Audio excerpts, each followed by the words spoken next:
The Dogs 24-21. Back here in studio, Emery Hunt, Cardale Jones. Look, Cardale, Ty Simpson was pretty darn good in this game. He was excellent in the first quarter for sure. He had as many incomplete passes in the first quarter as his last two games combined. He was on time and on target, but it was that third down conversion, and they were able to absorb it in the second half from the Georgia Bulldogs. You know what? This is a great part I love about college football, and there's so many different things I love about it. But when you got a guy like Ty Simpson, who's been playing at a really good level this first quarter of a season, as many times Alabama throw the ball around, he has not yet turned the ball over. So they got their play caller and they trust him full-heartedly with this offense and the success of this team. We had a clip earlier when he was giving a pregame speech. I mean, I know Alabama fans after that Florida State loss, they was ready to get rid of Caleb DeBoer, but for them to go into Athens and snap Georgia home game win streak, this was huge. And we talked about it earlier on the show. When you go into a hostile environment on the road, and especially conference play, and not just any conference play, SEC conference play, you need to bring that toughness, you need to bring that run game, and you need to bring that defense. Alabama brought all three, led by Ty Simpson. And this was a great game, and they take down, another top 5 opponent. And I can't wait to see what the standings look like now in the SEC, because it's going to be a bloodbath the rest of the way for both of these teams. The shock to the system they got in week 1 versus Florida State has set the tone for what we're seeing now from Alabama and from Ty Simpson. I was very impressed with Ty Simpson and how he played tonight. This is someone who was playing with extreme confidence, seeing the field really well. He's decisive in his decisions. He ran the ball when he needed to and was very athletic in doing so. The passing of the ball, in terms of the placement of his passes, was outstanding. Putting the ball where only his receiver can get it, making some tight window throws in certain situations where you kind of need your quarterback to make a play. He was making those plays, and to watch him just blossoming from what we saw from him, what we kind of thought he was going to be, now we know what he is, to go in that hostile environment on the road and do what he did there. I think this is someone that's playing his best football, considering he did it the old school way. He bought his time, waited, and now he's the starter, and he's doing exactly what you expect your guy to do, step in and play well. The 2 longest home winning streaks in the nation over. Washington's home winning streak over. Buckeyes busted that. It was 22. Georgia's 33-game home winning streak, that's over. Alabama wins. Alabama didn't score a single point in the second half. This is the first time winning a game without scoring a point in the second half in the last 10 years. Wow.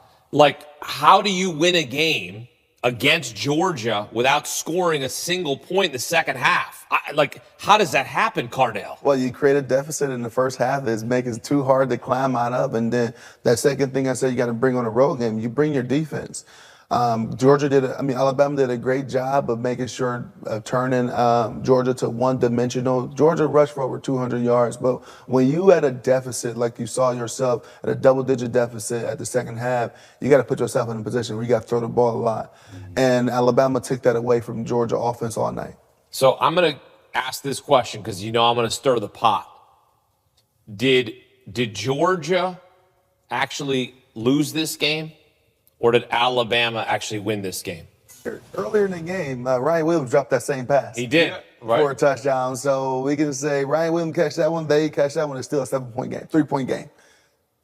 So, and again, play don't care who makes it, just wants to be made. Right. And so the third down offense was killing Georgia in the first half.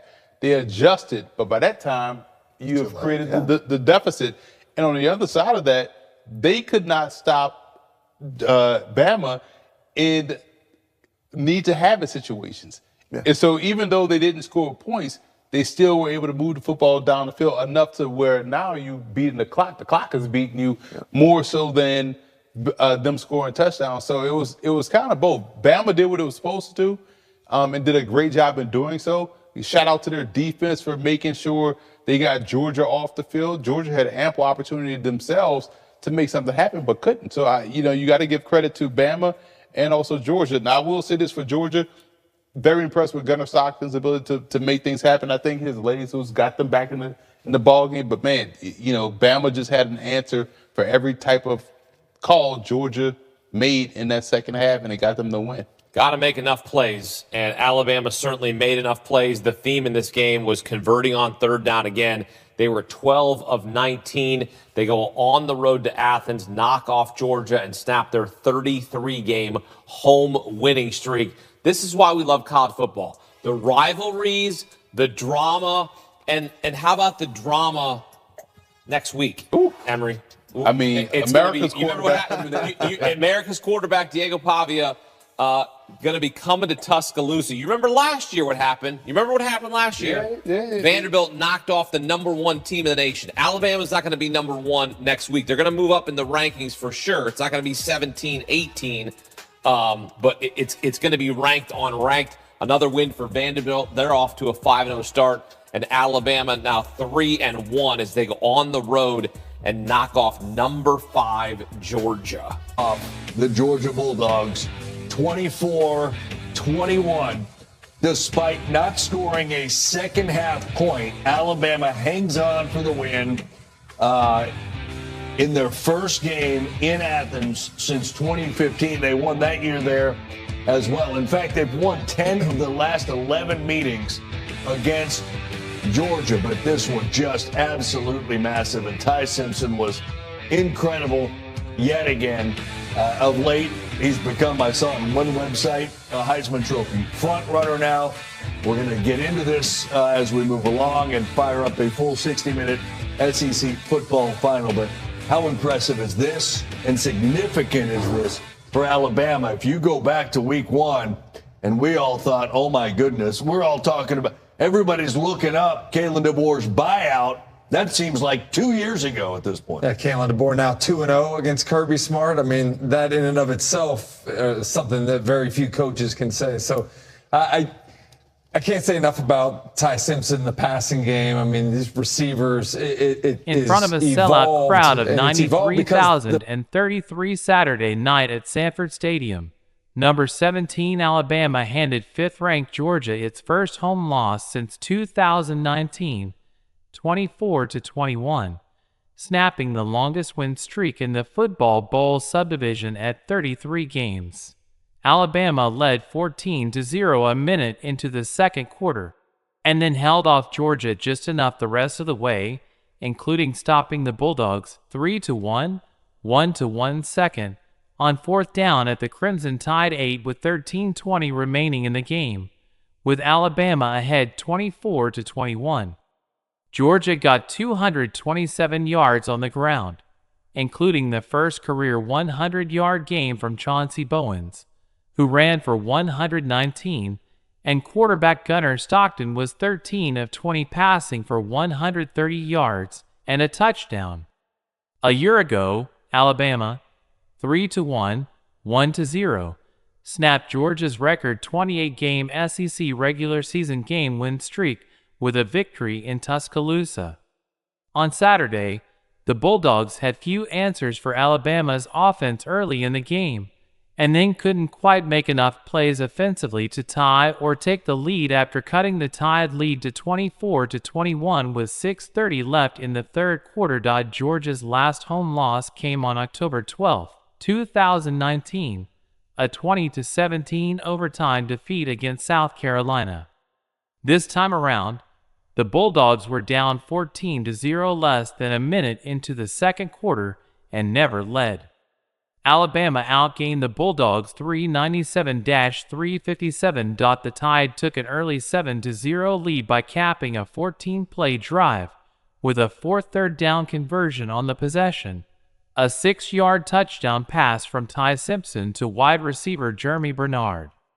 After forcing a second Georgia punt, Alabama again converted a bunch of third downs, 4 of them, to go to 8-4-8 in the game at that point, during another 14-play touchdown drive. This one ended with a 6-yard Simpson pass to Isaiah Horton and a 14-0 Bama lead with 14:01 to play in the first half. Georgia's offense needed to make something happen, and it did. After Stockton opened the drive with an 8-yard completion to wide receiver Zechariah Branch, Bowens ran around the right side for a 29-yard gain to the Tide 38-yard line. On the next play, Stockton pumped, waited a beat, and then hit wide receiver Colby Young wide open on the right side for a 38-yard touchdown, cutting the lead to 14-7 with 12:48 to go in the half. The Bulldog defense forced the Tide to punt on the ensuing drive, and Georgia's offense returned to the field at the UGA's 7-yard line.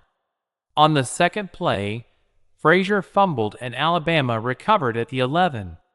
Georgia's defense kept the Tide out of the end zone, and Alabama pushed its lead to 17-7 with a 24-yard field goal with 8:30 on the clock. Georgia answered with a touchdown drive that ended with a 2-yard Bowens run to the left side, cutting Alabama's lead to 17-14 with 2:08 remaining in the half. 3 plays earlier, when Georgia faced a 4th and goal at the 3, the Bulldogs benefited from a defensive holding penalty to get a new set of downs. Earlier in the 11-play drive, Bowens broke free up the left side for a career-long 43-yard rush to the Tide 10. Alabama quickly drove into Georgia territory and even completed a pass to offensive lineman Caden Proctor, who was lined up out wide, to set up a 1st and goal at the 2. Simpson then ran the ball in for a 24-14 Tide lead with 34 seconds left. At the break, Alabama had a 262-196 lead in total offense and an 18:35-11:25 lead in time of possession. The Crimson Tide got the ball to start the second half and came away empty on the drive after Connor Talty missed a 43-yard field goal attempt.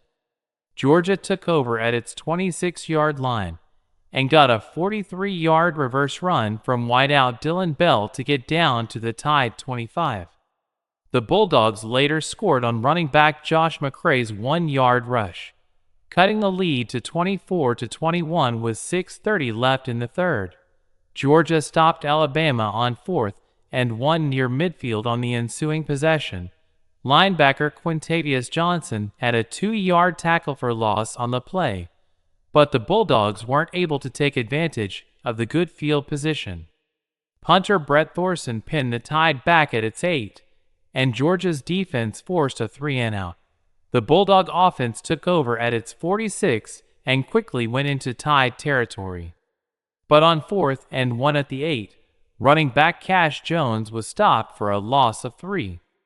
Georgia's defense eventually forced another Tide punt, and the offense took over at the Bulldog 5 with 8:10 left in the game. But again, Georgia had to punt, giving Alabama the ball back at its 12 with 3:19 remaining. The Tide was able to run out the clock and hand the Bulldogs